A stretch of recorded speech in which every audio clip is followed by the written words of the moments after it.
menikmati. Allahu Akbar, karena saya akan masuk ke dalam puncak keheningan. Di mana nanti Bismillahirrahmanirrahim, sadar nomor satu adalah, ya Allah ya Rabbana, saya melakukan segala sesuatu atas nama-Mu. Saya punya janji denganmu untuk menjalankan semua skenario yang sudah Engkau berikan kepadaku. Dengan apa? Kasih sayang. Alhamdulillahirabbil alamin, segala puji hanya milik-Mu. Ar-Rahmanir-Rahim, semuanya bentuknya hanyalah kasih sayang. Coba betapa indahnya Al-Fatihah dibaca, karena kenapa? Al-Fatihah itu artinya membuka, yang dibuka adalah hatimu. Karena begitu hati kita terbuka, kita akan mendengar dalam tanda petik suaranya, rasanya. Poin sederhananya ketika kita sholat, kalau kita renungkan, pertama itu gerakannya pasti berdiri dulu, betul ya? Nah, jadi sekarang kita renungkan begini.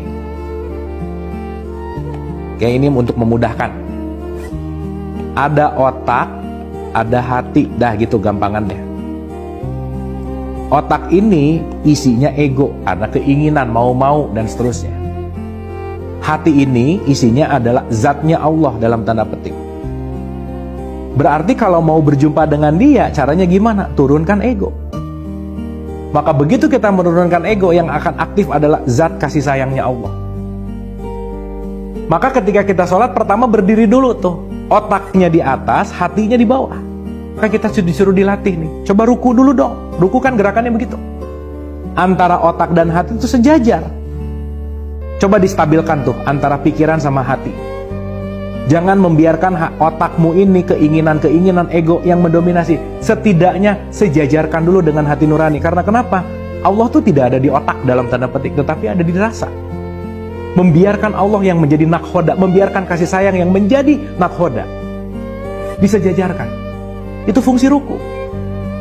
Sehingga fungsi yang tertinggi adalah ketika seseorang sujud, meletakkan semua ego di bawah, meletakkan semua keinginan di bawah, meletakkan semua hawa nafsu di bawah, membiarkan nuraninya, Allahnya, hatinya, kolbunya yang mengontrol kita. Maka sering dikatakan bahwa sujud itu adalah posisi terdekat dengan Tuhan. Ya, tapi bukan asal sujud, bukan, tetapi membiarkan ego yang turun dan membiarkan kasih sayangnya yang akan benar-benar menguasai diri kita. Maka pada akhirnya diakhiri dengan salam kanan dan salam kiri.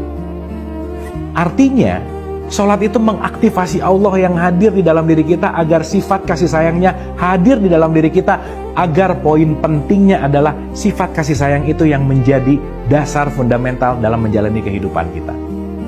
So, utsluma uhiya ilaika minal kitab wa aqimis sholat inna sholata tanha anil fahsya'i wal munkar. Surat 29 ayat 45. Bacalah Al-Quran dan dirikanlah sholat. Output dari sholat itu apa sih?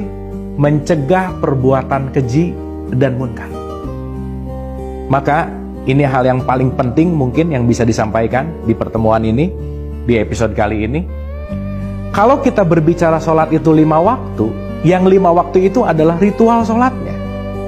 Dari mulai subuh, mungkin ini kalau ini jam, ini zuhur di sini, asar di sini, maghrib di sini, isya di sini. Ini adalah waktu-waktu ritual sholat. Tetapi jangan lupa, intisari sholat bukan di ritualnya, tetapi perilaku kita setelah ritual. Di antara ritual-ritual inilah bagaimana sifat anil fahsya'i wal munkar, sifat di mana mencegah perbuatan keji dan munkar itu dilakukan. Maka mudah-mudahan kita tidak ahli hanya di bidang ritualnya, tetapi bagaimana ritual membawa kita menuju kepada kedamaian, sehingga kedamaian itu yang akan kita lakukan di dalam kehidupan kita sehari-hari. Maka mohon maaf harus saya sampaikan, rajin sholat 5 waktu itu belum prestasi di hadapan Allah. Tapi prestasimu adalah ketika selesai sholat, kamu semakin dermawan, semakin memaafkan orang, semakin berbuat kebaikan, dan semakin bermanfaat. Oleh karena itu, mari kita sholat bukan hanya ritual, di mana itu sangat penting sekali ritual.